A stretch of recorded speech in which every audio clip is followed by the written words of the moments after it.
नमस्कार दोस्तों, स्वागत है आपका वोकल न्यूज में।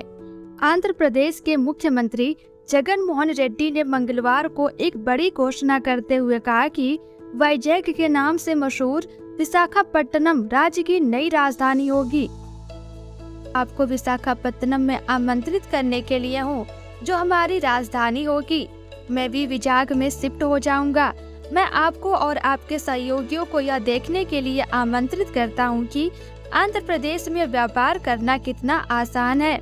इसके अलावा सीएम रेड्डी ने जोर देकर कहा कि विजाग मुख्यालय के रूप में राज्य के राज्यपाल का आधार भी होगा। हालांकि विधायिका अमरावती से ही काम करेगी।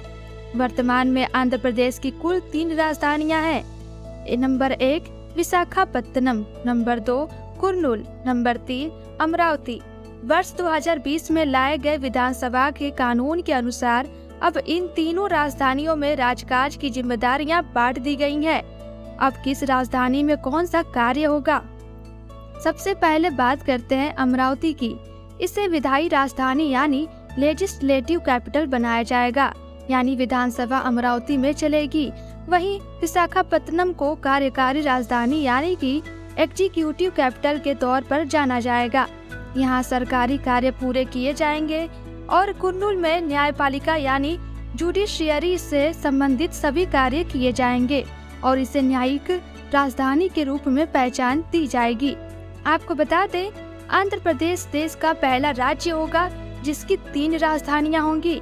सरकार के 3 अंग 3 अलग अलग राजधानियों से कार्य करते हैं। 3 राजधानियों में अमरावती, विशाखापट्टनम और कुर्नूल है।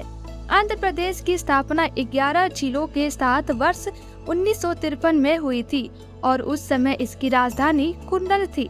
इसके बाद आंध्र प्रदेश में हैदराबाद के 1956 में जुड़ने के बाद हैदराबाद को ही इसकी राजधानी बनाया गया।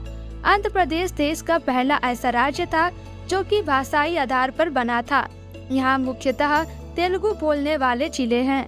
वर्ष 2014 में एक बार फिर से आंध्र प्रदेश को 2 भागों में विभाजित कर दिया गया, जिसके बाद एक नया राज्य तेलंगाना बनाया गया। आंध्र प्रदेश रीऑर्गेनाइजेशन एक्ट 2014 के अनुसार हैदराबाद को तेलंगाना की राजधानी बना दिया गया। एक्ट के अनुसार अगले 10 वर्षों के लिए हैदराबाद ही दोनों राज्यों की राजधानी रहने वाला था, लेकिन उसके बाद आंध्र प्रदेश को नई राजधानी बनाने की आवश्यकता थी। देश के सबसे अधिक राष्ट्रपति आंध्र प्रदेश से ही हैं। आंध्र प्रदेश के नाम दुनिया का सबसे बड़ा बरगद का पेड़ होने का रिकॉर्ड भी है। श्री नारायण ने कहा कि श्री जगन मोहन रेड्डी ने एक बोल्ड प्री पोल बयानबाजी की थी कि अगर लोग उनकी पार्टी को सभी 25 सांसद सीटें देते हैं तो वह केंद्र सरकार की गर्दन झुका देंगे। नंबर 1 सीएम जगन ने कहा कि विशाखापट्टनम मुख्यालय के रूप में भी काम करेगा और राज्यपाल का आवास होगा। हालांकि विधायी शाखा अमरावती में स्थित होगी। नंबर 2 विजाग विरासत का गवाह था। 1971 में भारत पाकिस्तान युद्ध के दौरान विजाग ने पाकिस्तानी पनडुब्बी गाजी को विशाखापट्टनम के तट पर भारतीय युद्धपोत INS राजपूत द्वारा नष्ट होते देखा था। नंबर 3 विशाखापट्टनम भारत का एकमात्र शहर है जहां देश के 2 सबसे बड़े बंदरगाह हैं, विजाग बंदरगाह और गंगावरम बंदरगाह। विशाखापट्टनम बंदरगाह 1933 में खोला गया था और 2022 में कार्गो की मात्रा के मामले में भारत के शीर्ष 5 बंदरगाहों में शामिल किया गया।